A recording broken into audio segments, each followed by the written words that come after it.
ਅੰਮ੍ਰਿਤ ਵੇਲੇ ਤਖਤਾਂ 'ਤੇ ਸੁਭਾਏਮਨ ਹੋ ਕਰਕੇ ਜੋ ਪਾਵਨ ਉਪਦੇਸ਼ ਹੁਕਮਨਾਮੇ ਦੇ ਰੂਪ ਦੇ ਵਿੱਚ ਸਤਿਗੁਰੂ ਮਹਾਰਾਜ ਨੇ ਅੱਜ ਬਖਸ਼ਿਸ਼ ਕੀਤਾ ਹੈ। ਇਹ ਅੱਜ ਦਾ ਪਾਵਨ ਫਰਮਾਨ ਸੋਰਠ ਰਾਗ ਦੇ ਅੰਦਰ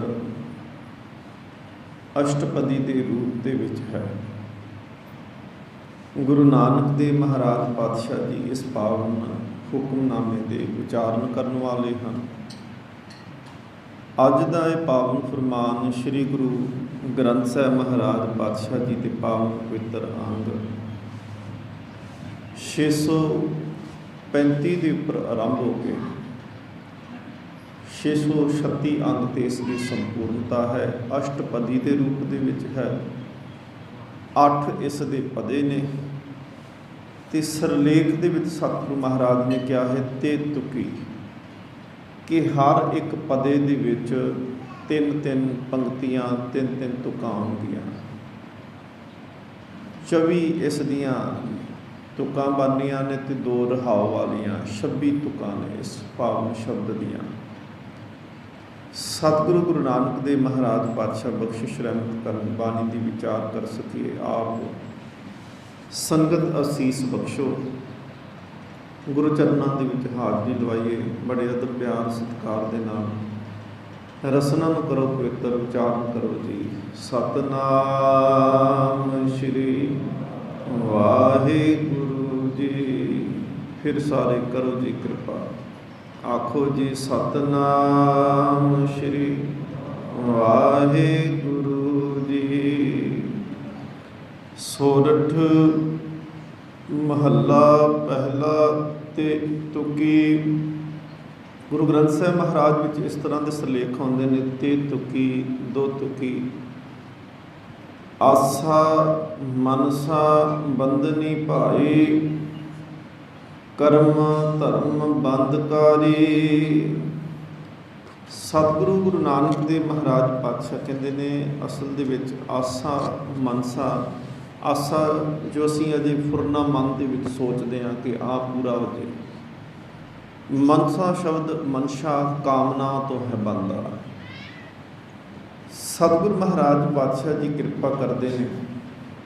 ਸਤਿਗੁਰੂ ਮਹਾਰਾਜ ਕਹਿੰਦੇ ਨੇ ਇਨਸਾਨ ਦੇ ਅੰਦਰ ਜਿੰਨੀ ਦੇਰ ਤੱਕ ਜਗਤ ਦੇ ਵਿੱਚ ਅਸੀਂ ਜੀਨੇ ਹਾਂ ਉਨੀ ਦੇਰ ਤੱਕ ਉਮੀਦ ਲੈ ਕੇ, ਇੱਛਾ ਲੈ ਕੇ ਅਸੀਂ ਜਿਉਂਦੇ ਹਾਂ। ਸਤਿਗੁਰੂ ਮਹਾਰਾਜ ਪਾਤਸ਼ਾਹ ਕਹਿੰਦੇ ਪਏ ਨੇ, ਕਿਰਪਾ ਕਰਦੇ ਨੇ, ਕਹਿੰਦੇ ਇਹ ਬੰਧਨ ਬਣ ਜਾਂਦੀਆਂ ਨੇ ਔਰ ਬਾਇਸ ਬਣਦੀਆਂ ਨੇ, ਸਬੱਬ ਬਣ ਜਾਂਦੀਆਂ ਨੇ, ਕਾਰਨ ਬਣ ਜਾਂਦੀਆਂ ਨੇ। ਕਾਰਨ ਸਬੱਬ ਬਾਇਸ ਕਿਸ ਗੱਲ ਦਾ ਬਣਦੀਆਂ ਨੇ ਕਿ ਦੁਬਾਰਾ ਜਨਮ ਹੋਣ ਦਾ। ਕਿਉਂਕਿ ਜਿੰਨੀ ਦੇਰ ਤੱਕ ਅੰਦਰ ਇੱਛਾਵਾਂ ਜਿਉਂਦੀਆਂ ਪਈਆਂ ਨੇ ਉਨੀ ਦੇਰ ਤੱਕ ਇਨਸਾਨ ਮੁਕਤ ਨਹੀਂ ਹੋ ਸਕਦਾ। ਜਿਵੇਂ ਕੱਲ ਇੱਕ ਬਾਣੀ 'ਚੋਂ ਪ੍ਰਮਾਣ ਆਇਆ ਸੀ ਕਿ ਇਹ ਅਸਲ ਦੇ ਵਿੱਚ ਸੰਸਾਰ ਜਿਹੜਾ ਹੈ ਨਾ, ਇਹ ਸੰਸਾਰ ਨੂੰ ਸਮੁੰਦਰ, ਸਤਿਗੁਰੂ ਮਹਾਰਾਜ ਨੇ ਕਿਹਾ ਕਿ ਸੰਸਾਰ ਸਮੁੰਦੇ ਤਾਰ ਗੋਬਿੰਦੇ, ਤਾਰ ਲੈ ਬਾਪ ਬੀਠਲਾ। ਭਗਤ ਜੀ ਦੀ ਬਾਣੀ 'ਚ ਸਤਿਗੁਰੂ ਮਹਾਰਾਜ ਕਹਿੰਦੇ ਨੇ ਇਹ ਸੰਸਾਰ ਹੈ ਸਮੁੰਦਰ। ਅਸੀਂ ਅਕਸਰ ਦੇਖਦੇ ਹਾਂ ਕਿ ਜਿਉਂਦਾ ਇਨਸਾਨ ਪਾਣੀ ਦੇ ਵਿੱਚ ਛਾਲ ਮਾਰਦੇ ਤੇ ਪਾਣੀ ਉਹਨੂੰ ਡੋਬ ਦਿੰਦਾ ਜੇ, ਪਰ ਜਦੋਂ ਉਹਦੇ ਸਵਾਸ ਮੁੱਕ ਜਾਂਦੇ ਨੇ, ਜਦੋਂ ਮਰ ਜਾਂਦਾ ਹੈ, ਫਿਰ ਉਹੀ ਪਾਣੀ ਜਿਹੜਾ ਹੈ ਉਹਨੂੰ ਤਾਰ ਦਿੰਦਾ ਹੈ। ਜਿਉਂਦਾ ਡੁੱਬ ਜਾਂਦਾ ਹੈ ਤੇ ਮੁਰਦਾ ਇਨਸਾਨ ਤੈਰਨ ਲੱਗ ਪੈਂਦਾ ਹੈ। ਸੰਸਾਰ ਸਮੁੰਦਰ ਵੀ ਬਿਲਕੁਲ ਇਸੇ ਤਰ੍ਹਾਂ ਹੈ ਕਿ ਜਿੰਨੀ ਦੇਰ ਤੱਕ ਇੱਛਾਵਾਂ ਜਿਉਂਦੀਆਂ ਨੇ ਨਾ, ਜਿੰਨੀ ਦੇਰ ਤੱਕ ਮਨ ਦੀ ਖਾਹਿਸ਼ ਜਿਉਂਦੀ ਪਈ ਆ, ਉਮੀਦ ਜਿਉਂਦੀ ਪਈ ਆ, ਆਸਾ ਜਿਉਂਦੀ ਪਈ ਹੈ, ਮਨਸਾ ਜਿਉਂਦੀ ਪਈ ਹੈ, ਉਨੀ ਦੇਰ ਤੱਕ ਬੰਦਾ ਅੰਦਰੋਂ ਜਿਉਂਦਾ ਪਿਆ ਹੈ। ਤੇ ਸਤਿਗੁਰੂ ਮਹਾਰਾਜ ਪਾਤਸ਼ਾਹ ਕਹਿੰਦੇ ਨੇ ਜਿਹੜਾ ਆਪਣੇ ਆਪ ਨੂੰ ਮਾਰ ਦਿੰਦਾ ਹੈ, ਸ਼ਬਦ ਮਰਹੋ ਫਿਰ ਜੀਵੋ ਸਦਹੀ, ਆਪਣੇ ਆਪ ਨੂੰ ਮਾਰ ਦਿੰਦਾ ਹੈ। ਸਤਿਗੁਰੂ ਮਹਾਰਾਜ ਕਹਿੰਦੇ ਉਹ ਡੁੱਬਦਾ ਨਹੀਂ, ਫਿਰ ਉਹ ਤਰ ਜਾਂਦਾ। ਜਿਵੇਂ ਪਾਣੀ ਜਿਉਂਦੇ ਨੂੰ ਡੋਬ ਦਿੰਦਾ ਤੇ ਮੁਰਦੇ ਨੂੰ ਤਾਰ ਦਿੰਦਾ ਹੈ, ਇਸੇ ਤਰ੍ਹਾਂ ਸੰਸਾਰ ਸਮੁੰਦਰ ਹੈ ਜਿਹੜਾ ਇੱਛਾਵਾਂ ਕਰਕੇ ਜਿਉਂਦਾ ਹੈ ਉਹ ਡੁੱਬ ਜ਼ਰੂਰ ਜਾਂਦਾ ਹੈ, ਜੋ ਇੱਛਾਵਾਂ ਕਰਕੇ ਮਰ ਜਾਂਦਾ ਹੈ ਉਹ ਤਰ ਜਾਂਦਾ ਹੈ, ਉਹ ਫਿਰ ਸਦਾ ਵਾਸਤੇ ਜਿਉਂਦਾ ਰਹਿੰਦਾ ਹੈ। ਸਤਿਗੁਰੂ ਮਹਾਰਾਜ ਪਾਤਸ਼ਾਹ ਜੀ ਨੇ ਨਾ ਦੋ ਤਰ੍ਹਾਂ ਦੇ ਜਗਤ ਦੀ ਜਿਹੜੀ ਰੀਤ ਬਣਾਈ ਹੈ ਨਾ, ਇੱਕ ਤਾਂ ਇਨਸਾਨ ਬਣਾ ਦਿੱਤਾ ਔਰ ਇਨਸਾਨ ਨੂੰ ਕਰਮ ਫਿਲਾਸਫੀ ਦੇ ਦਿੱਤੀ, ਕਰਮ ਜੂਨੀ ਹੈ ਇਨਸਾਨ। ਤੇ ਜਿਹੜੇ ਜਿੰਨੇ ਵੀ ਅਸੀਂ ਦੇਖਦੇ ਹਾਂ, ਪਸ਼ੂ ਨੇ, ਪੰਛੀ ਨੇ, ਜਾਨਵਰ ਨੇ, ਜਿਹੜੀਆਂ ਬਾਕੀ ਜੂਨਾਂ ਅਸੀਂ ਦੇਖਦੇ ਹਾਂ ਉਹ ਭੋਗ ਜੂਨੀ ਆ। ਉਹਨਾਂ ਦਾ ਕੇਵਲ ਮਨੋਰਥ ਮਕਸਦ ਇੰਨਾ ਹੁੰਦਾ ਹੈ ਕਿ ਜ਼ਿੰਦਗੀ ਦੀਆਂ ਲੋੜਾਂ ਪੂਰੀਆਂ ਹੋ ਜਾਣ। ਚਿੜੀ ਸਵੇਰੇ ਉੱਡਦੀ ਆ, ਉੱਡ ਕੇ ਉਹ ਚੋਗਾ ਚੁੱਕਦੀ ਹੈ ਅਤੇ ਆਲ੍ਹਣੇ ਤੱਕ ਆ ਜਾਂਦੀ ਹੈ। ਸ਼ੇਰ ਆਪਣੇ ਗੁਫਾ 'ਚੋਂ ਨਿਕਲਦਾ ਹੈ, ਆਪਣੇ ਟਿਕਾਣੇ ਤੋਂ ਨਿਕਲਦਾ ਹੈ, ਸ਼ਿਕਾਰ ਕਰਦਾ ਹੈ, ਮਾਸ ਹੁੰਦਾ ਖਾਂਦਾ ਹੈ, ਫਿਰ ਆਪਣੇ ਟਿਕਾਣੇ 'ਤੇ ਆ ਜਾਂਦਾ ਹੈ। ਹਰੇਕ ਪਸ਼ੂ, ਹਰੇਕ ਪੰਛੀ ਸਫ਼ਰ ਕਰਦਾ ਹੈ ਅਤੇ ਕਰਕੇ ਸਫ਼ਰ ਆਪਣੇ ਪੇਟ ਦੀ ਪੂਰਤੀ ਕਰਕੇ ਟਿਕਾਣੇ 'ਤੇ ਆ ਜਾਂਦਾ ਹੈ। ਇਹਨੂੰ ਕਹਿੰਦੇ ਨੇ ਭੋਗ ਜੂਨੀ। ਸਿਰਫ ਭੋਗਾਂ ਤੱਕ ਹੀ ਸੀਮਤ ਆ, ਸਿਰਫ ਸਰੀਰ ਦੀ ਲੋੜ ਤੱਕ ਹੀ ਸੀਮਤ ਆ। ਦੂਸਰਾ ਸਤਿਗੁਰੂ ਮਹਾਰਾਜ ਕਹਿੰਦੇ ਨੇ ਕਰਮ ਜੂਨੀ। ਕਰਮ ਜੂਨੀ ਜਿਹੜੀ ਆ ਉਹ ਇਨਸਾਨ ਨੂੰ ਬਖਸ਼ਿਸ਼ ਕੀਤੀ ਆ, ਕਿਉਂਕਿ ਇਨਸਾਨ ਜਿਹੜਾ ਇਹਨੂੰ ਕਰਮ ਸੋਚ ਕੇ ਵੀ ਕਰ ਸਕਦਾ ਹੈ ਅਤੇ ਬਿਨਾਂ ਸੋਚਿਆ ਵੀ ਕਰ ਲੈਂਦਾ। ਹੁਣ ਸਤਿਗੁਰੂ ਮਹਾਰਾਜ ਬਾਣੀ 'ਚ ਕਹਿੰਦੇ ਨੇ ਕਿ ਕਰਮ ਜਿਹੜੇ ਨੇ ਇਹ ਇੱਕ ਬੀਜ ਦਾ ਕੰਮ ਕਰਦੇ ਆ, ਬੀਜ ਦਾ ਕੰਮ ਕਰਦੇ ਆ। ਜਿਵੇਂ ਤੁਸੀਂ ਖੇਤੀ ਕਰਨ ਵਾਸਤੇ ਜਾਓ, ਬੀਜ ਬੜਾ ਚੰਗਾ ਲੈ ਕੇ ਚਲੇ ਜਾਓ, ਬੜਾ ਵਧੀਆ ਬੀਜ ਲੈ ਕੇ, ਹਾਈਬ੍ਰਿਡ ਬੀਜ ਖੜਿਆ ਹੋਵੇ, ਪਰ ਜਿੱਥੇ ਬੀਜਣਾ ਹੈ ਉਹ ਖੇਤੀ ਕਲਰ ਵਾਲੀ ਹੋਵੇ, ਉਹ ਜ਼ਮੀਨ ਦੇ ਵਿੱਚ ਕਲਰ ਹੋਵੇ, ਫਿਰ ਉੱਥੇ ਬੀਜ ਜਿੰਨਾ ਮਰਜ਼ੀ ਵਧੀਆ ਲੈ ਕੇ ਜਾਓਗੇ ਉਹ ਉੱਗੇਗਾ ਨਹੀਂ, ਖਰਾਬ ਹੋ ਜਾਏਗਾ ਸਗੋਂ। ਦੂਸਰਾ ਇਹ ਆ ਕਿ ਜ਼ਮੀਨ ਬਹੁਤ ਚੰਗੀ ਹੋਵੇ, ਜ਼ਮੀਨ ਬੜੀ ਵਧੀਆ ਉਪਜਾਊ ਹੋਵੇ, ਪਰ ਜਿਹੜਾ ਬੀਜ ਲੈ ਕੇ ਗਏ ਉਹ ਹੀ ਕਿਸੇ ਕੰਮ ਦਾ ਨਹੀਂ ਸੀ, ਫਿਰ ਵੀ ਕੋਈ ਲਾਭ ਨਹੀਂ ਹੋਣਾ, ਕਿਉਂਕਿ ਉੱਗੇਗਾ ਤੇ ਫਿਰ ਵੀ ਕੁਝ ਨਹੀਂ ਇੱਥੋਂ। ਇਸੇ ਤਰ੍ਹਾਂ ਇਨਸਾਨ ਦੇ ਕਰਮ ਨੇ, ਜੇ ਇੱਕ ਕਰਮ ਚੰਗਾ ਕਰਦਾ ਪਿਆ ਹੈ, ਕਰਮ ਚੰਗੇ ਬਹੁਤ ਲੋਕ ਇਨਸਾਨ ਅਸੀਂ ਦੇਖਦੇ ਕਰਦੇ ਪਏ ਨੇ। ਕਰਮ ਕੀ ਆ? ਕਰਮ ਬੀਜ ਆ। ਅਤੇ ਇਸ ਤੋਂ ਪਿੱਛੇ ਧਰਤੀ ਵੀ ਚਾਹੀਦੀ ਹੈ ਬੀਜ ਨੂੰ, ਅਤੇ ਸਤਿਗੁਰੂ ਮਹਾਰਾਜ ਕਹਿੰਦੇ ਨੇ ਧਰਤੀ ਕੀ ਆ? ਕਹਿੰਦੇ ਜੇ ਨੀਅਤ ਰਾਸ ਕਰੇ, ਨੀਅਤ ਧਰਤੀ ਆ। ਕਰਮ ਚੰਗਾ ਕਰਦਾ ਪਿਆ ਹੈ ਅਤੇ ਪਿੱਛੇ ਨੀਅਤ ਮਾੜੀ ਹੈ। ਇਹ ਕਹਿੰਦੇ ਕਲਰ ਵਾਲੀ ਖੇਤੀ 'ਚ ਚੰਗਾ ਬੀਜ ਪਾ ਦਿੱਤਾ, ਕੁਛ ਵੀ ਨਹੀਂ ਉੱਗੇਗਾ, ਕਰਮ ਵਿਅਰਥ ਚਲੇ ਜਾਂਦੇ ਆ। ਦੂਸਰਾ ਇਹ ਹੈ ਕਿ ਬਹੁਤ ਘੱਟ ਲੋਕ ਹੁੰਦੇ ਨੇ ਜਿਨ੍ਹਾਂ ਕੋਲ ਧਰਤੀ ਤੇ ਚੰਗੀ ਹੋ ਜਾਂਦੀ ਆ, ਨੀਅਤ ਤੇ ਚੰਗੀ ਹੁੰਦੀ ਆ, ਪਰ ਉਹ ਕਰਮ ਚੰਗਾ ਨਹੀਂ ਕਰ ਪਾਉਂਦੇ, ਉਹ ਵੀ ਬੀਜ ਨੂੰ ਖਰਾਬ ਕਰ ਲੈਂਦੇ ਨੇ। ਸਤਿਗੁਰੂ ਮਹਾਰਾਜ ਪਾਤਸ਼ਾਹ ਕਹਿੰਦੇ ਨੇ ਅਸਲ ਦੇ ਵਿੱਚ ਇਨਸਾਨ ਜਿਹੜਾ ਹੈ, ਬਾਣੀ ਕਹਿੰਦੀ ਪਈ ਹੈ ਪਾਪ ਕਰੇ ਪੰਚਾਂ ਕੇ ਬਸਰੇ, ਤੀਰਥ ਨਹਾਏ ਕਹੇ ਸਭ ਉਤਰੇ, ਬਹੁਰ ਕਮਾਵੇ ਹੋਏ ਨਿਸੰਖ। ਸਤਿਗੁਰੂ ਮਹਾਰਾਜ ਕਹਿੰਦੇ ਜੰਮਪੁਰ ਬਾਂਧ ਖਰੇ ਕਾਲੰਕ। ਪੰਚਾਂ ਦੇ ਵਸ ਦੇ ਵਿੱਚ ਹੋ ਕੇ, ਪੰਜ ਵਿਕਾਰਾਂ ਦੇ ਅਧੀਨ ਹੋ ਕੇ, ਉਹਨਾਂ ਦੇ ਆਸ਼ਰਿਤ ਹੋ ਕੇ ਜਦੋਂ ਕਰਮ ਕੀਤੇ ਜਾਂਦੇ ਆ, ਤੇ ਸਤਿਗੁਰੂ ਮਹਾਰਾਜ ਕਹਿੰਦੇ ਨੇ ਪਾਪ ਕਰੇ ਪੰਚਾਂ ਕੇ ਬਸਰੇ। ਫਿਰ ਕੀ ਕਰਦਾ ਹੈ? ਫਿਰ ਧਰਮ ਦੇ ਕਰਮ ਕਰਦਾ ਹੈ। ਤੀਰਥ ਨਹਾਏ ਕਹੇ ਸਭ ਉਤਰੇ, ਤੀਰਥਾਂ 'ਤੇ ਜਾ ਕੇ ਇਸ਼ਨਾਨ ਕਰ ਲਿਆ। ਫਿਰ ਸਤਿਗੁਰੂ ਮਹਾਰਾਜ ਪਾਤਸ਼ਾਹ ਕਹਿੰਦੇ ਨੇ ਬਹੁਰ ਕਮਾਵੇ ਹੋਏ ਨਿਸੰਖ। ਫਿਰ ਬਹੁਰ ਤੋਂ ਫਿਰ ਦੁਬਾਰਾ ਉਹ ਪਾਪ ਕਰਦਾ ਹੈ, ਜੰਮਪੁਰ ਬਾਧ ਖਰੇ ਕਲੰਕ। ਇਹਨੂੰ ਸਤਿਗੁਰੂ ਮਹਾਰਾਜ ਕਹਿੰਦੇ ਨੇ ਆਸਾ ਮਨਸਾ ਬੰਧਨੀ ਪਾਈ, ਕਰਮ ਧਰਮ ਬੰਧਕਾਰੀ। ਕਰਮ ਧਰਮ ਦੇ ਨਾਂ 'ਤੇ ਜੇਕਰ ਕਰਮ ਕਰਦਾ ਹੈ ਅਤੇ ਨੀਅਤ ਪਿੱਛੇ ਚੰਗੀ ਨਹੀਂ, ਸਤਿਗੁਰੂ ਮਹਾਰਾਜ ਕਹਿੰਦੇ ਇਹ ਕੇਵਲ ਬੰਧਨ ਨੇ, ਕਿਉਂਕਿ ਪਿੱਛੇ ਜਿਹੜਾ ਆਸ਼ਰਿਤ ਹੋ ਕੇ, ਜਿਨ੍ਹਾਂ ਤੋਂ ਪ੍ਰੇਰਨਾ ਲੈ ਕੇ, ਜਿਨ੍ਹਾਂ ਤੋਂ ਸਿੱਖਿਆ ਲੈ ਕੇ ਤੂੰ ਕਰਦਾ ਪਿਆ, ਉਹ ਤੇ ਕਾਮ ਹੈ, ਕ੍ਰੋਧ ਹੈ, ਲੋਭ ਹੈ, ਮੋਹ ਹੈ, ਹੰਕਾਰ ਹੈ। ਅਤੇ ਸਤਿਗੁਰੂ ਮਹਾਰਾਜ ਕਹਿੰਦੇ ਇਹ ਕਰਮ ਹੀ ਬੰਧਨ ਬਣ ਜਾਂਦੇ ਨੇ। ਇੱਕ ਵਿਦਵਾਨ ਸ਼ਾਇਰ ਹੈ ਤਾਂ ਸਮੇਂ ਦਾ ਬਾਦਸ਼ਾਹ ਸੀ, ਬਹਾਦਰ ਸ਼ਾਹ ਜ਼ਫਰ। ਉਹਨੇ ਇੱਕ ਕਵਿਤਾ, ਇੱਕ ਸ਼ੇਰ ਲਿਖਿਆ, ਉਹਦੇ ਵਿੱਚ ਉਹ ਲਿਖਦਾ ਹੈ, ਕਹਿੰਦਾ ਉਮਰੇ ਦਰਾਜ਼ ਮੰਗ ਕੇ ਲਾਏ ਥੇ 4 ਦਿਨ, 4 दिन की कहते जिंदगी रब तो खुदा तो मंग के लैके आए सी। कहते 2 आरजू में कट गई 2 जुस्तजू में। आरजू पिछां दे विच आसा मनसा दे विच, 2 जुस्तजू में 2 उन्हां नूं पूरियां करन दे विच। 2 जिंदगी दे दिन जिहड़े सन वो इस गल दे विच निकल गए कि मैं मैनू चाहिदा मैनू चाहिदा है, तो 2 उन्होंने पूरियां करन दे विच ला दिते। कहते 4 दिन की जिंदगी सी, 4 दिन ही खत्म नाश कर दिते, व्यर्थ कर दिते। उम्रे दराज मांग के लाए थे 4 दिन, 2 आरजू में कट गई 2 जुस्तजू में। सतगुरु महाराज कहते ने असल दे विच कर्म ही बंधन बन जाते हैं। जिस तरह का इंसान कोई आके कर्म करता है ना, उस तरह का उन्होंने फिर फल मिलता है। क्योंकि सतगुरु महाराज कहते हैं ये धर्म की है, धर्म धरती है, तो जिस तरह का बीज पाओगे जिहा बीजे सो लुने कर्मा संदड़ा खेत। गुरु गोबिंद सिंह महाराज पातशाह ना तुसी फिरोजपुर नूं जांदे हो, तो इत्थे गुरुद्वारा है जी जामनी साहब। जामनी साहब तो जो ना सुनीदा इस तरह लगता है कि एक असी जामन कहने तो एक जामनी शायद यही होएगा, पर नहीं, उत्थे जामनी गवाही है, इनके अर्थ गवाही। गुरु गोबिंद सिंह महाराज उत्थे बैठे ने, तख्त के उपर विराजमान ने सतगुरु महाराज पातशाह जी। तो कहते हत्थ दे विच एक पासे सतगुरु महाराज पातशाह ने बाज फड़िया होया है, दूसरे हत्थ दे विच गिटार, जिन्हों लाली कह देंगे, गिटार कहते, छोटी चिड़ी तो वड्डी थोड़ी जी। एक इन्ने चिर नूं एक वैरागी साधु आके सतगुरु महाराज जी के चरणों के उत्ते बैठा, नमस्कार की, तो देखा सतगुरु महाराज ने एक पासे बाज फड़िया तो दूजे पासे गिटार फड़ी। हुण हुंदा की पिया है कि बाज चुंझ मारदा है तो वह गिटार का मांस खो के ते खिच के लै आउंदा ते खांदा पिया है। गुरु गोबिंद सिंह के हत्थ 'च दोनों ही पंछी ने। दूसरी वारी उन्हें फिर चुंझ मारी, फिर मांस खिच के लै आंदा। तीसरी वारी फिर चुंझ मारी, फिर मांस खिच के लै आंदा। उनके कोल रिहा नहीं गया, विरागी साधु कोल कहंदा महाराज तुसीं इन्ने वड्डे संत महापुरुष गुरु पदवी ते बैठे ते आह किहड़ा कर्म कराउंदे पए जे। सतगुरु महाराज कहंदे मैं असल दे विच इन्हां दे कर्मां दे बंधन तोड़दा पिया। कहंदा जी वो किवें?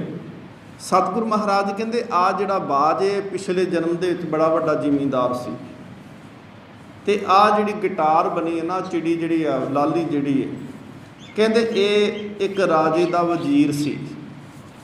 कहंदे आ जिमीदार ते बड़ा भला चंगा पुरुष सी, इन्हें अपना एक नगर वसाया सी, लोगों की मदद करता सी, लोग सुखी वसदे सी। पर आ जिहड़ी गिटार ये वजीर जिहड़ा सी इहदे नाल नफरत करता सी, इन्हें कोई ना कोई झूठी तोहमत ला के इहदा नगर उजाड़ दिता। इन्हें फिर रिश्तेदारां की मदद लई, फिर पैसा धेला इकट्ठा किया, फिर होर किते जाके एक नगर वसाया, इन्हें फिर उजाड़ दिता। कहते इन्हें फिर सज्जना मित्रां की मदद ले ली, पहलों रिश्तेदारां की लई, फिर सज्जना दोस्तां मित्रां की मदद लैके फिर नगर वसाया। कहते फिर इन्हें उजाड़ दिता इस वजीर ने। कहते फिर इस तो बाद विच दोनों की मौत हो गई। कहते हुण कर्म इस तरह के सी कि ये जिहड़ा जिमीदार सी ये बाज बनिया, तो ये जिहड़ा वजीर सी इनू वो गिटार बनना पिया। हुण कर्म इन्हां दे इस तरह सी, 3 वार इन्हें उनका नगर उजाड़िया सी, 3 वार इस बाज ने इस गिटार नूं खाना सी। पर असीं इन्हां दा लेखा इक्के जन्म दे विच कर देण लगे हैं। सतगुरु महाराज पातशाह कहंदे ने कि असल दे विच कर्म जिहड़े ने वो बंधन बनदे आ, ते इंसान बंधनां दे विच बंधिया होया ही बार बार जन्म मरण के चक्कर दे विच पिया रहिंदा है। सतगुरु महाराज कहंदे ने आसा मनसा बंधनी भाई कर्म धर्म बंधकारी। कई बारी धर्म के कर्म भी बंधन बने ने, क्योंकि जिहड़ा पिछे मनसा लुकी हुई है, जो नीयत पिछे है वो हो रहे। सरीरक तौर पर बंदा धर्म के कर्म भी करेगा जी, आ सारे धर्म के कर्म ही हैं। गुरु घर दे विच आके बैठना, सेवा करनी, कथा कर लैनी, कीर्तन कर लेना, सेवा कर लैनी, जोड़े झाड़ लेने। पर जेकर इनके पिछे नीयत साफ नहीं, सतगुरु महाराज कहते ये भी कर्म धर्म बंधकारी, धर्म के कर्म भी बंधन बने हुए। अगे सतगुरु महाराज कहते हैं पाप पुण्य जग जाया भाई बिनसे नाम विसारी। पाप करके ते पुण्य करके जगत जिहड़ा है वो पैदा होंदा पिया। ਅਸੀਂ ਜੇ ਬਾਰ-ਬਾਰ ਕੋਈ ਜੰਮਦੇ ਆ, ਅਸੀਂ ਮਰਦੇ ਪਏ, ਅਸੀਂ ਜੰਮਦੇ ਪਏ, ਦਾ ਮਤਲਬ ਕੁਝ ਪਾਪ ਤੇ ਕੁਝ ਪੁੰਨ ਅਸੀਂ ਕੀਤੇ। ਪੁੰਨਾਂ ਦਾ ਫਲ ਸੁੱਖ ਲੈਣ ਵਾਸਤੇ ਆ ਜਾਂਦੇ ਤੇ ਪਾਪ ਦਾ ਫਲ ਦੁੱਖ ਲੈਣ ਵਾਸਤੇ ਅਸੀਂ ਆ ਜਾਂਦੇ। ਜੇ ਸੁੱਖ ਕਿਸੇ ਨੂੰ ਮਿਲੇ, ਇਹਦਾ ਮਤਲਬ ਪਿੱਛੇ ਚੰਗਾ ਬੀਜ ਬੀਜਿਆ ਸੀ ਉਹਨੇ, ਪਰ ਮੁਕਤੀ ਨਹੀਂ। ਦੂਸਰੀ ਇੱਕ ਗੱਲ ਹੋਰ ਕਿ ਅਸੀਂ ਦੇਵਤਿਆਂ ਨੂੰ ਕਈ ਪੂਜਾ ਕਰਦੇ ਨੇ, ਕਈ ਲੋਕ ਦੇਵਤਿਆਂ ਦੀ, ਪਰ ਗੁਰਬਾਣੀ ਕਹਿੰਦੀ ਪਈ ਆ, ਇਸ ਦੇਹੀ ਕੋ ਸਿਮਰੇ ਦੇਵ ਸੋ ਦੇਹੀ ਭਜ ਹਰ ਕੀ ਸੇਵ। ਕਹਿੰਦੇ ਦੇਵਤੇ ਵੀ ਕਹਿੰਦੇ ਨੇ ਕਿ ਸਾਨੂੰ ਮਨੁੱਖਾ ਸਰੀਰ ਮਿਲ ਜੇ ਤੇ ਅਸੀਂ ਮੁਕਤ ਹੋ ਸਕੀਏ। ਦੇਵਤਿਆਂ ਦੇ ਕੋਲ ਸ਼ਕਤੀ ਤਾਂ ਹੋ ਸਕਦੀ, ਪਰ ਮੁਕਤੀ ਨਹੀਂ ਹੈਗੀ ਉਹਨਾਂ ਦੇ ਕੋਲ। ਉਹ ਆਪ ਵੀ ਮੁਕਤ ਨਹੀਂ ਆ, ਦੂਸਰੇ ਨੂੰ ਮੁਕਤੀ ਕਿਵੇਂ ਦੇ ਸਕਦੇ ਆ? ਕੇਵਲ ਸਤਿਗੁਰੂ ਮਹਾਰਾਜ ਕਹਿੰਦੇ ਮੁਕਤ ਹੋਣ ਦਾ ਜ਼ਰੀਆ ਕੀ ਆ? ਮਨੁੱਖਾ ਸਰੀਰ, ਤੇ ਮਨੁੱਖਾ ਸਰੀਰ ਰਾਹੀਂ ਕਰਮ ਵੀ ਚੰਗਾ ਤੇ ਨੀਅਤ ਵੀ ਚੰਗੀ ਹੋਵੇ, ਫਿਰ ਮੁਕਤ ਹੋ ਜਾਏਗਾ। ਸਤਿਗੁਰੂ ਮਹਾਰਾਜ ਕਹਿੰਦੇ ਪਾਪ ਪੁੰਨ ਕਰਕੇ ਜਗ ਜਾਇਆ ਭਾਈ ਬਿਨਸੇ ਨਾਮ ਵਿਸਾਰੀ। ਜਗਤ ਦੇ ਵਿੱਚ ਜਨਮ ਪਾਪ ਤੇ ਪੁੰਨ ਦੇ ਆਸ਼ਰਿਤ ਹੋ ਕੇ ਹੁੰਦਾ ਹੈ, ਤੇ ਬਿਨਸੇ ਨਾਮ ਵਿਸਾਰੇ, ਤੇ ਬਿਨਸ ਦਾ ਨਾਮ ਨੂੰ ਵਿਸਾਰ ਕੇ ਹੈ। ਇਹ ਮਾਇਆ ਜਗ ਮੋਹਨੀ ਭਾਈ ਕਰਮ ਸਭੇ ਵਿਕਾਰੀ। ਕੱਲ ਵੀ ਪਾਵਨ ਫਰਮਾਨ ਸੀ, ਮਾਇਆ ਮਮਤਾ ਮੋਹਨੀ ਭਾਈ ਜਿਨ ਵਿਨ ਦੰਤਾਂ ਜਗ ਖਾਇਆ। ਸਤਿਗੁਰੂ ਮਹਾਰਾਜ ਅੱਜ ਕਹਿੰਦੇ ਨੇ ਇਹ ਮਾਇਆ ਜਗ ਮੋਹਨੀ ਭਾਈ ਕਰਮ ਸਭੇ ਵਿਕਾਰੀ। ਜਿਸ ਨੂੰ ਮਾਇਆ ਨੇ ਮੋਹ ਲਿਆ, ਸਤਿਗੁਰੂ ਮਹਾਰਾਜ ਕਹਿੰਦੇ ਉਹ ਵਿਕਾਰਾਂ ਦੇ ਵਿੱਚ ਚਲੇ ਗਿਆ। ਉਹਦੇ ਜਨਮ ਉਹਦੇ ਕਰਮ ਵਿਕਾਰਾਂ ਵਾਲੇ ਹੋ ਗਏ। ਸੁਨ ਪੰਡਤ ਕਰਮਾਕਾਰੀ। ਸਤਿਗੁਰੂ ਮਹਾਰਾਜ ਕਹਿੰਦੇ ਹੇ ਪੰਡਤ, ਹੇ ਵਿਦਵਾਨ, ਇਸ ਗੱਲ ਨੂੰ ਸੁਣ, ਜਿਤ ਕਰਮ ਸੁਖਰੂਪ ਜੇ ਭਾਈ ਸੋ ਆਤਮ ਤਤ ਵਿਚਾਰੀ। ਜਿਸ ਕਰਮ ਕਰਕੇ ਸਤਿਗੁਰੂ ਮਹਾਰਾਜ ਕਹਿੰਦੇ ਨੇ ਸੁੱਖ ਪੈਦਾ ਹੁੰਦਾ ਹੈ, ਉਸ ਕਰਮਾਂ ਦੀ ਵਿਚਾਰ ਕਰ। ਉਹ ਕਰਮ ਤੇਰੀ ਆਤਮਾ ਨੂੰ ਸੁੱਖ ਦੇਣਗੇ, ਰਹਾਓ ਵਿਸ਼ਰਾਮ ਦਿੰਦੇ ਨੇ। ਸਤਿਗੁਰੂ ਮਹਾਰਾਜ ਕਹਿੰਦੇ ਨੇ ਸ਼ਾਸਤ ਵੇਦ ਬਕੇ ਖੜੋ ਭਾਈ ਕਰਮ ਕਰਹੋ ਸੰਸਾਰੀ। ਗੁਰੂ ਅਰਜਨ ਦੇਵ ਮਹਾਰਾਜ ਪਾਤਸ਼ਾਹ ਵੀ ਕਹਿੰਦੇ ਨੇ ਬਹੁ ਸ਼ਾਸਤਰ ਬਹੁ ਸਿਮਰਤੀ ਪੇਖੇ ਸਰਵ ਢੰਡੋਲ। ਸਤਿਗੁਰੂ ਮਹਾਰਾਜ ਪਾਤਸ਼ਾਹ ਕਹਿੰਦੇ ਨੇ ਪੂਜਸ ਨਾਹੀ ਹਰ ਹਰੇ ਨਾਨਕ ਨਾਮ ਅਮੋਲ। ਅਸਲ ਦੇ ਵਿੱਚ ਧਰਮ ਗ੍ਰੰਥ ਤੇ ਕਹਿੰਦੇ ਰੱਬ ਦੀ ਪੂਜਾ ਕਰ, ਯਾਦ ਕਰ। ਤੂੰ ਕਰਦਾ ਕਿਉਂ ਨਹੀਂ? ਕੇਵਲ ਪੜ੍ਹਨ ਤੇ ਹੀ ਲੱਗਿਆ ਹੋਇਆ, ਮੰਨਦਾ ਨਹੀਂ ਗੱਲ ਨੂੰ ਅਸਲ ਦੇ ਵਿੱਚ। ਸਤਿਗੁਰੂ ਮਹਾਰਾਜ ਕਹਿੰਦੇ ਨੇ ਸ਼ਾਸਤ ਸਿਮ ਵੇਦ ਬਕੇ ਖੜੋ ਭਾਈ ਕਰਮ ਕਰੋ ਸੰਸਾਰੀ। ਸਤਿਗੁਰੂ ਮਹਾਰਾਜ ਪਾਤਸ਼ਾਹ ਕਹਿੰਦੇ ਸਿਮਰਤ ਸ਼ਾਸਤਰ ਤੇ ਤੈਨੂੰ ਕਹਿੰਦੇ ਪਏ ਨੇ, ਪਰ ਸਤਿਗੁਰੂ ਮਹਾਰਾਜ ਕਹਿੰਦੇ ਤੂੰ ਖੜਾ ਬੋਲਦਾ ਹੈ, ਪਾਠ ਕਰੀ ਜਾਂਦਾ, ਪਰ ਮੰਨਦਾ ਨਹੀਂ ਪਿਆ ਉਹਨਾਂ ਨੂੰ। ਸੰਸਾਰੀ ਕਰਮ ਕਰਦਾ ਹੈ। ਪਾਖੰਡ ਮੈਲ ਨਾ ਚੁੱਕਈ ਭਾਈ ਅੰਤਰ ਮੈਲ ਵਿਕਾਰੀ। ਸਤਿਗੁਰੂ ਮਹਾਰਾਜ ਕਹਿੰਦੇ ਕੇਵਲ ਜੇ ਪਖੰਡ ਕਰਦਾ ਪਿਆ ਤੇ ਪਖੰਡ ਨਾਲ ਬਾਹਰੋਂ ਤਾਂ ਤੂੰ ਲੋਕਾਂ ਨੂੰ ਭਰਮਾ ਸਕਦਾ ਹੈ, ਪਰ ਪਖੰਡ ਨਾਲ ਅੰਦਰ ਦੀ ਮੈਲ ਨਹੀਂ ਉਤਰਨੀ। ਸਤਿਗੁਰੂ ਮਹਾਰਾਜ ਕਹਿੰਦੇ ਇਨ ਬਿਦ ਡੂਬੀ ਮਾਕੁਰੀ ਭਾਈ ਉਂਡੀ ਸਿਰਕੇ ਭਾਰੀ। ਉਦਾਹਰਨ ਸਤਿਗੁਰੂ ਮਹਾਰਾਜ ਨੇ ਦਿੱਤੀ, ਉਹ ਕਾਨਾ ਸਪਾਈਡਰ, ਮੱਕੜੀ। ਕਹਿੰਦੇ ਮੱਕੜੀ ਜਾਲ ਬਣਾਉਂਦੀ ਆ ਤੇ ਜਾਲ ਦੇ ਵਿੱਚ ਆਪ ਹੀ ਫਸ ਕੇ ਬੈਠੀ ਰਹਿ ਜਾਂਦੀ ਹੈ। ਸਤਿਗੁਰੂ ਕਹਿੰਦੇ ਨੇ ਇਨ ਬਿਦ ਡੂਬੀ ਮਾਕਰੀ, ਮਾਕੜੀ ਸਪਾਈਡਰ। ਕਹਿੰਦੇ ਇਸ ਤਰੀਕੇ ਨਾਲ ਕਹਿੰਦੇ ਜਿੱਦਾਂ ਉਹ ਫਸੀ ਉੱਦਾਂ ਹੀ ਤੂੰ ਫਸਿਆ ਪਿਆ ਕਰਮਾਂ 'ਚ। ਉਂਡੀ ਸਿਰਕੇ ਭਾਰੀ। ਕਹਿੰਦੇ ਮਰੀ ਹੋਈ ਮੱਕੜੀ ਨੂੰ ਦੇਖ ਲਿਓ, ਸਿਰ ਥਾਂ ਨੂੰ ਲਮਕਿਆ ਹੁੰਦਾ, ਫਸੀ ਜਾਲ ਦੇ ਵਿੱਚ ਹੁੰਦੀ ਤੇ ਆਪਣੇ ਹੀ ਜਾਲ ਦੇ ਵਿੱਚ ਫਸੀ।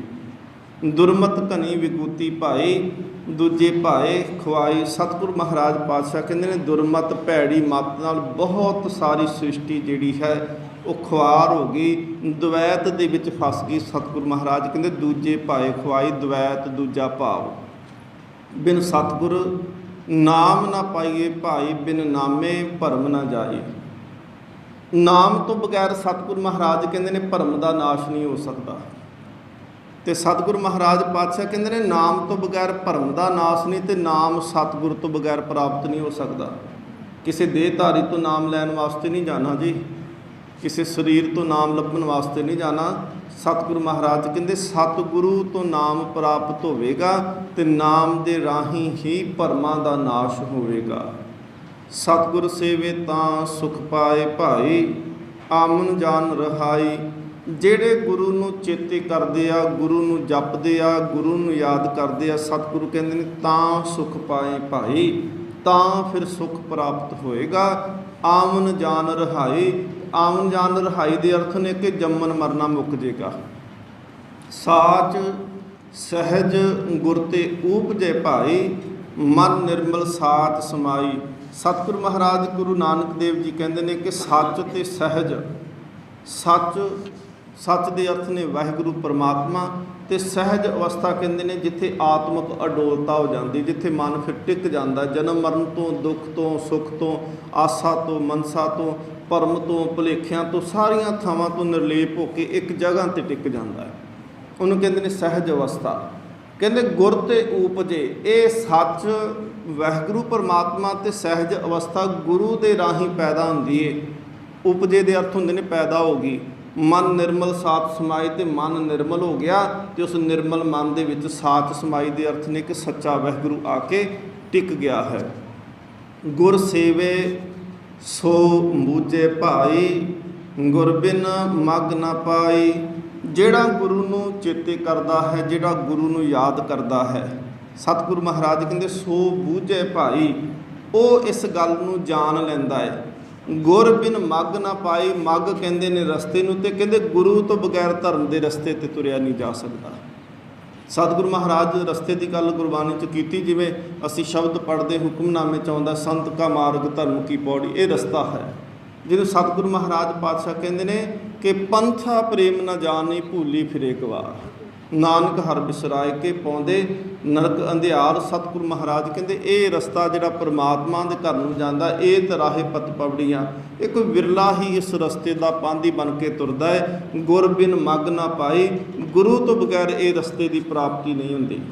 ਜਿਸ ਅੰਤਰ ਲੋਭ ਕਿ ਕਰਮ ਕਮਾਵੇ ਭਾਈ, ਕੂੜ ਬੋਲ ਵਿਖ ਖਾਈ। ਹੁਣ ਸਤਿਗੁਰੂ ਮਹਾਰਾਜ ਕਹਿੰਦੇ ਜਿੰਦੇ ਅੰਦਰ ਲੋਭ ਆ ਉਹ ਕਹਿ ਕਰਮ ਕਮਾਵੇ ਭਾਈ, ਉਹ ਉਹਦੇ ਕਰਮ ਕਿਵੇਂ ਦੇ ਹੋਣਗੇ। ਸਤਿਗੁਰੂ ਮਹਾਰਾਜ ਪਾਤਸ਼ਾਹ ਸ਼ਲੋਕ ਸੰਸਕ੍ਰਿਤੀ ਵਿੱਚ ਕਹਿੰਦੇ ਨੇ, ਹੇ ਲੋਭਾ ਲੰਪਟ ਸੰਗ ਸਿਰ ਮੋਰੇ, ਅਨਕ ਲਹਿਰੀ ਕਾ ਲੋਲਤੇ ਤਾਵੰਤ ਜੀਆਂ, ਬਹੁ ਪ੍ਰਕਾਰੰ ਅਨਕ ਭਾਂਤ ਬਹੁ ਡੋਲਤੇ, ਨਾਚੇ ਮਿੱਤਰੰ ਨਾਚੇ ਇਸ਼ਟੰ, ਨਾਚੇ ਬਾਂਧਵ ਨਾਚੇ ਮਾਤ ਪਿਤਾ ਤਵ ਲੱਜਿਆ। ਲੋਭੀ ਇਨਸਾਨ ਨਾ ਤੇ ਭਰਾ ਦੀ, ਨਾ ਰਿਸ਼ਤੇਦਾਰ ਦੀ, ਨਾ ਕਿਸੇ ਸੱਜਣ ਮਿੱਤਰ ਦੀ ਸ਼ਰਮ ਨਹੀਂ ਕਰਦਾ। ਇੱਥੋਂ ਤੱਕ ਸਤਿਗੁਰੂ ਮਹਾਰਾਜ ਪਾਤਸ਼ਾਹ ਕਹਿੰਦੇ ਨਾਚੇ ਮਾਤ ਪਿਤਾ ਤਵ ਲੱਜਿਆ।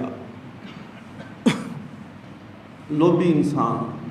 ਸਤਿਗੁਰੂ ਗੁਰੂ ਅਰਜਨ ਦੇਵ ਮਹਾਰਾਜ ਪਾਤਸ਼ਾਹ ਕਹਿੰਦੇ ਨੇ ਆਪਣੇ ਜੰਮੇ ਹੋਏ ਜਿਨ੍ਹਾਂ ਦੀ ਕੁੱਖ 'ਚੋਂ ਜਨਮ ਲਿਆ ਹੈ ਉਹ ਉਹਨਾਂ ਦੀ ਵੀ ਸ਼ਰਮ ਨਹੀਂ ਕਰਦਾ। ਸਤਿਗੁਰੂ ਮਹਾਰਾਜ ਕਹਿੰਦੇ ਜਿਸ ਅੰਤਰ ਲੋਭ ਕੇ ਕਰਮ ਕਮਾਵੇ ਭਾਈ, ਕੂੜ ਬੋਲ ਵਿਖ ਖਾਈ। ਝੂਠ ਬੋਲ ਬੋਲ ਕੇ ਜ਼ਹਿਰ ਖਾਈ ਜਾ ਰਿਹਾ ਹੈ। ਪੰਡਤ ਦਹੀਂ ਵਿਲੋਈਏ ਭਾਈ, ਵਿੱਚੋਂ ਨਿਕਲੇ ਤੱਥ। ਸਿਆਣਾ ਹੋਏਗਾ, ਵਿਦਵਾਨ ਹੋਏਗਾ, ਸਮਝ ਤੈਨੂੰ ਹੋਏਗੀ, ਤੇ ਤੂੰ ਦਹੀਂ ਨੂੰ ਰਿੜਕੇਗਾ ਤੇ ਉਹਦੇ ਵਿੱਚੋਂ ਮੱਖਣ ਨਿਕਲ ਆਏਗਾ। ਹੁਣ ਮਿਹਨਤ ਆ ਨਾ, ਘੱਲਣਾ ਇਹ ਦਹੀਂ ਨੂੰ ਰਿੜਕਣਾ ਵੀ। ਅੱਗੇ ਸਤਿਗੁਰੂ ਮਹਾਰਾਜ ਕਹਿੰਦੇ ਨੇ ਪਰ ਮਨਮੁਖ ਦੀ ਹਾਲਤ ਕੈਸੀ ਹੁੰਦੀ, ਜਲ ਮਥੀਐ ਜਲ ਦੇਖੀਏ ਭਾਈ, ਇਹ ਜਗ ਏਹਾ ਵਥ। ਕਹਿੰਦੇ ਹੁਣ ਘੜਾ ਵੀ ਲਿਆ, ਉਹਦੇ ਵਿੱਚ ਇੱਕ ਨੇ ਪਾਣੀ ਪਾਇਆ ਤੇ ਇੱਕ ਨੇ ਦਹੀਂ ਪਾ ਲਿਆ, ਮਦਾਨੀ ਪਾਈ, ਨਿਤਰਾ ਪਾਇਆ, ਹੁਣ ਦੋਵੇਂ ਰਿੜਕਦੇ ਪਏ ਨੇ। ਜ਼ੋਰ ਦੋਵੇਂ ਹੀ ਲਾਉਂਦੇ ਪਏ, ਕਿਰਿਆ ਦੋਨੋਂ ਹੀ ਕਰਦੇ ਪਏ, ਘੱਲਣਾ ਦੋਨੋਂ ਹੀ ਕਰਦੇ ਪਏ। ਤੇ ਕਹਿੰਦੇ ਨੇ ਇੱਕ ਨੂੰ ਤਾਂ ਮੱਖਣ ਪ੍ਰਾਪਤ ਹੋ ਗਿਆ, ਦੂਜੇ ਨੇ ਮਧਾਣੀ ਬਾਹਰ ਕੱਢ ਕੇ ਵੇਖੀ ਰਿੜਕਦਾ ਤੇ ਬੜੇ ਚਿਰ ਤੋਂ ਪਿਆ ਸੀ, ਫਿਰ ਪਾਣੀ ਦਾ ਪਾਣੀ ਆ। ਸਤਿਗੁਰੂ ਮਹਾਰਾਜ ਕਹਿੰਦੇ ਨੇ ਜੇ ਕਰਮ ਧਰਮ ਚੰਗੀ ਤਰ੍ਹਾਂ ਕਰਦਾ ਨਾ ਗੁਰੂ ਦੇ ਆਸ਼ਰਿਤ ਹੋ ਕੇ, ਫਿਰ ਇਹਦਾ ਮਤਲਬ ਤੈਨੂੰ ਤਤਸਾਰ ਮੱਖਣ ਪ੍ਰਾਪਤ ਹੋ ਜਾਏਗਾ। ਪਰ ਜੇ ਤੂੰ ਕੇਵਲ ਕਰਮਕਾਂਡੀ ਮਨ ਕਰਕੇ ਨਹੀਂ ਕਰਦਾ ਪਿਆ, ਕੇਵਲ ਬਾਹਰੀ ਦਿਖਾਵਾ ਕਰਦਾ ਪਿਆ, ਇਹਦਾ ਮਤਲਬ ਪਾਣੀ ਰਿੜਕੀ ਜਾਣਾ ਹੈ, ਸਾਰੇ ਦਿਨ ਕੀ ਸਾਰੀ ਜ਼ਿੰਦਗੀ ਰਿੜਕੀ ਜਾ, ਨਿਕਲਣਾ ਫਿਰ ਕੁਝ ਨਹੀਂ ਇਹਦੇ ਵਿੱਚੋਂ। ਸਤਿਗੁਰੂ ਕਹਿੰਦੇ ਨੇ ਗੁਰ ਬਿਨ ਭਰਮ ਵਿਗੁਚੀਏ ਭਾਈ, ਘਟ ਘਟ ਦਿਓ ਅਲਖ। ਸਤਿਗੁਰੂ ਮਹਾਰਾਜ ਕਹਿੰਦੇ ਗੁਰੂ ਤੋਂ ਬਗੈਰ ਭਰਮ ਨਹੀਂ ਖਤਮ ਹੋ ਸਕਦਾ, ਕਿਉਂਕਿ ਪਰਮਾਤਮਾ ਘਟ ਘਟ ਦਿਓ ਅਲਖ, ਉਹ ਤਾਂ ਹਰ ਥਾਂ 'ਤੇ ਵੱਸਦਾ ਪਿਆ ਹੈ, ਵਿਆਪਕ ਹੈ। ਇਹ ਜਗ ਤਾਗੋ ਸੂਤ ਕੋ ਭਾਈ, ਦਹਿ ਦਿਸ ਬੰਦ ਹੋ ਜਾਏ। ਸਤਿਗੁਰੂ ਮਹਾਰਾਜ ਕਹਿੰਦੇ ਇਹ ਤਾਂ ਜੱਗ ਇਵੇਂ ਆ ਕਿ ਜਿਵੇਂ ਬੰਦਾ ਆਪਣੇ ਆਸੇ ਪਾਸੇ ਸੂਤ ਲਵੇਟਣਾ ਸ਼ੁਰੂ ਕਰ ਦੇ। ਕਹਿੰਦੇ ਬਸ ਇਹ ਸੂਤ ਦੇ ਬੰਧਨ ਬੰਦੇ ਹੋਏ ਨੇ।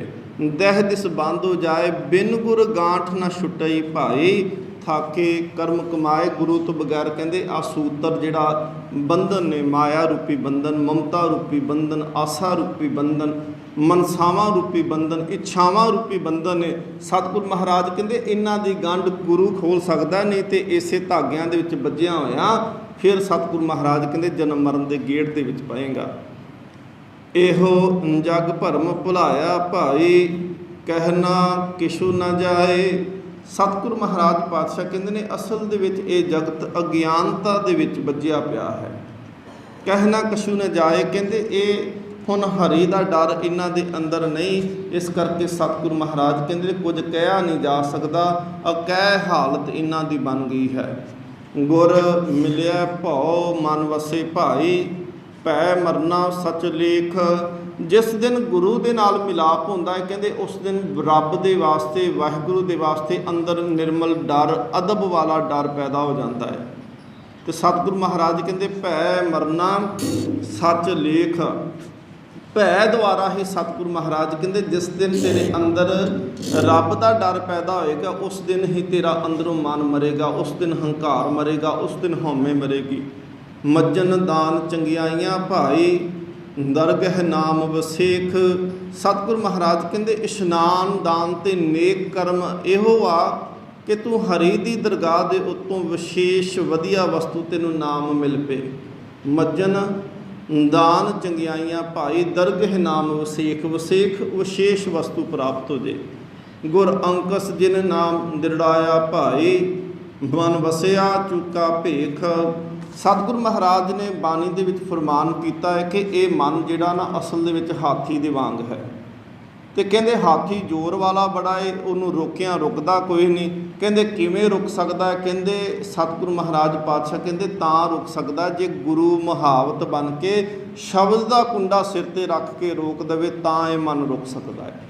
ਗੁਰ ਅੰਕਸ ਜਿਨ ਨਾਮ ਦਿਰੜਾਇਆ ਭਾਈ, ਮਨ ਵਸਿਆ ਚੁੱਕਾ ਭੇਖ। ਮਨ ਦੇ ਵਿੱਚ ਵਾਹਿਗੁਰੂ ਵਸਿਆ ਤੇ ਭੇਖ ਜਿਹੜੇ ਸੀ ਭਰਮ ਦੂਰ ਹੋ ਗਏ। ਇਹ ਤਨ ਹਾਟ ਸਰਾਪ ਕੋ ਭਾਈ, ਵੱਖਰ ਨਾਮ ਅਪਾਰ। ਸਤਿਗੁਰੂ ਮਹਾਰਾਜ ਪਾਤਸ਼ਾਹ ਕਹਿੰਦੇ ਨੇ ਅਸਲ ਦੇ ਵਿੱਚ ਇਹ ਤਨ ਜਿਹੜਾ ਹੈ ਇਹ ਹੱਟ ਵਪਾਰ ਵੱਖਰ ਜਿਹੜਾ ਕਰਨ ਵਾਸਤੇ ਪ੍ਰਮਾਤਮਾ ਨੇ ਦਿੱਤਾ ਹੈ।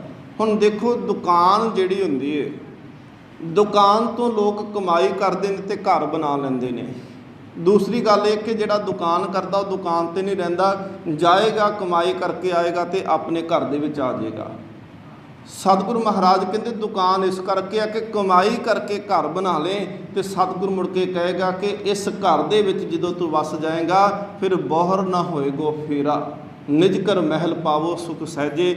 ਨਿਜ ਘਰ ਮਹਿਲ ਤੋਂ ਭਾਵ ਪ੍ਰਾਪਤ ਇਹ ਹੋਏਗਾ ਕਿ ਸਤਿਗੁਰੂ ਮਹਾਰਾਜ ਕਹਿੰਦੇ ਤੈਨੂੰ ਆਪਣਾ ਘਰ ਮਿਲ ਜਾਏਗਾ, ਵਾਹਿਗੁਰੂ ਦਾ ਘਰ ਤੇਰਾ ਘਰ ਬਣ ਜਾਏਗਾ, ਫਿਰ ਬੋਹਰ ਨਾ ਹੋਏਗੋ ਫੇਰਾ। ਇੱਦਾਂ ਦੀ ਕਮਾਈ ਕਰਕੇ ਜਾ ਕਿ ਸਤਿਗੁਰੂ ਮਹਾਰਾਜ ਕਹਿੰਦੇ ਤੈਨੂੰ ਆਪਣਾ ਘਰ ਪ੍ਰਾਪਤ ਹੋ ਜਾਵੇ। ਇਹ ਤਨ ਹਾਟ ਸਰਾਖ ਕੋ ਭਾਈ, ਵੱਖਰ ਨਾਮ ਅਪਾਰ। ਨਾਮ ਦਾ ਵਪਾਰ ਕਰਨਾ ਸ਼ੁਰੂ ਕਰ। ਇਹ ਵੱਖਰ ਵਪਾਰੀ ਸੋ ਦ੍ਰਿੜੇ ਭਾਈ, ਗੁਰ ਸ਼ਬਦ ਕਰੇ ਵਿਚਾਰ। ਸਤਿਗੁਰੂ ਮਹਾਰਾਜ ਕਹਿੰਦੇ ਇਹ ਵੱਖਰ ਵਪਾਰ ਜਿਹਨੂੰ ਸਤਿਗੁਰੂ ਮਹਾਰਾਜ ਕਹਿੰਦੇ ਜਿਸ ਵੱਖਰ ਕੋ ਲੈਣ ਤੂੰ ਆਇਆ, ਰਾਮ ਨਾਮ ਸੰਤਨ ਕਰ ਪਾਇਆ, ਤਜ ਅਭਿਮਾਨ ਲੇਹ ਮਨ ਮੋਲ, ਰਾਮ ਨਾਮ ਹਿਰਦੇ ਮਹਿ ਤੋਲ। ਸਤਿਗੁਰੂ ਕਹਿੰਦੇ ਨੇ ਇਹ ਵੱਖਰ ਵਪਾਰੀ ਸੋ ਦ੍ਰਿੜੇ ਭਾਈ, ਉਹ ਇਹ ਵਪਾਰ ਕਰ ਸਕਦਾ ਹੈ ਗੁਰ ਸ਼ਬਦ ਕਰੇ ਵਿਚਾਰ, ਜਿਹੜਾ ਸ਼ਬਦ ਦੀ ਵਿਚਾਰ ਕਰ ਲੇ। ਸਤਿਗੁਰੂ ਮਹਾਰਾਜ ਆਖਰ ਤੇ ਕਹਿੰਦੇ ਨੇ ਧੰਨ ਵਪਾਰੀ ਨਾਨਕਾ ਭਾਈ, ਮੇਲ ਕਰੇ ਵਪਾਰ। ਸਤਿਗੁਰੂ ਮਹਾਰਾਜ ਕਹਿੰਦੇ ਉਹ ਪ੍ਰਮਾਤਮਾ ਦੀ ਕਿਰਪਾ ਮਿਲ ਜਾਏ, ਧੰਨ ਵਪਾਰੀ ਨਾਨਕਾ, ਵਪਾਰੀ ਧੰਨ ਹੋ ਜਾਂਦਾ ਹੈ। ਤੇ ਸਤਿਗੁਰੂ ਮਹਾਰਾਜ ਕਹਿੰਦੇ ਜਿਹੜਾ ਮਿਲ ਕਰਕੇ ਵਪਾਰ ਕਰ ਲੇ, ਦੋਏ ਦੀਵੇ 14 ਹੱਟ ਨਾਲੇ, ਜੇਤੇ ਜੀਤੇ ਤੇ ਵੰਜਾਰੇ, ਖੁੱਲੇ ਹੱਟ ਹੋਵਾ ਵਪਾਰ, ਜੋ ਪਹੁੰਚੇ ਸੋ ਚਾਲਨਹਾਰ। ਸਤਿਗੁਰੂ ਮਹਾਰਾਜ ਕਹਿੰਦੇ ਨੇ ਤੇ ਹੱਟੜੇ ਬਾਜ਼ਾਰ, ਸੌਦਾ ਕਰਨ ਵੰਜਾਰਿਆ, ਸੱਚ ਵੱਖਰ ਜਿਨੇ ਲੱਦਿਆ, ਸੇ ਸਚੜੇ ਪਾਸਾਰ। ਸਤਿਗੁਰੂ ਮਹਾਰਾਜ ਕਿਰਪਾ ਕਰੇ, ਨਾਮ ਦਾ ਵਪਾਰ ਕਰਨਾ ਸਾਨੂੰ ਆ ਜੇ ਤੇ ਜੀਵਨ ਸਾਡਾ ਸਫਲ ਹੋ ਜੇ। ਸਤਿਗੁਰੂ ਮਹਾਰਾਜ ਕਹਿੰਦੇ ਨੇ ਕੇਵਲ ਸਰੀਰਕ ਤੌਰ ਤੇ ਹੀ ਕਰਮ ਦੇ ਕਰਮ ਨਾ ਕਮਾਈ, ਮਨ ਕਰਕੇ ਧਰਮ ਕਰੀ। ਸਤਿਗੁਰੂ ਮਹਾਰਾਜ ਕਹਿੰਦੇ ਫਿਰ ਬੀਜ ਵੀ ਚੰਗਾ, ਜ਼ਮੀਨ ਵੀ ਚੰਗੀ, ਤੇ ਉਹਦੇ ਵਿੱਚੋਂ ਸੁੱਖ ਪ੍ਰਾਪਤ ਹੋਏਗਾ, ਆਨੰਦ ਪ੍ਰਾਪਤ ਹੋਏਗਾ, ਆਤਮਿਕ ਅਵਸਥਾ ਮਿਲੇਗੀ ਤੇ ਮਨ ਦੇ ਵਿੱਚੋਂ ਵਾਹਿਗੁਰੂ ਪਰਮਾਤਮਾ ਟਿਕ ਜਾਏਗਾ। ਸਤਿਗੁਰੂ ਮਹਾਰਾਜ ਬਖਸ਼ਿਸ਼ ਰਹਿਮਤ ਕਰਨ। ਬੋਲਦਿਆਂ ਹੋਈਆਂ ਬੇਅੰਤ ਭੁੱਲਾਂ ਦੀ ਖਿਮਾ। ਮਿਲਾਓ ਫਤਿਹ ਆਖੋ ਜੀ। ਵਾਹਿਗੁਰੂ ਜੀ ਕਾ ਖਾਲਸਾ, ਵਾਹਿਗੁਰੂ ਜੀ।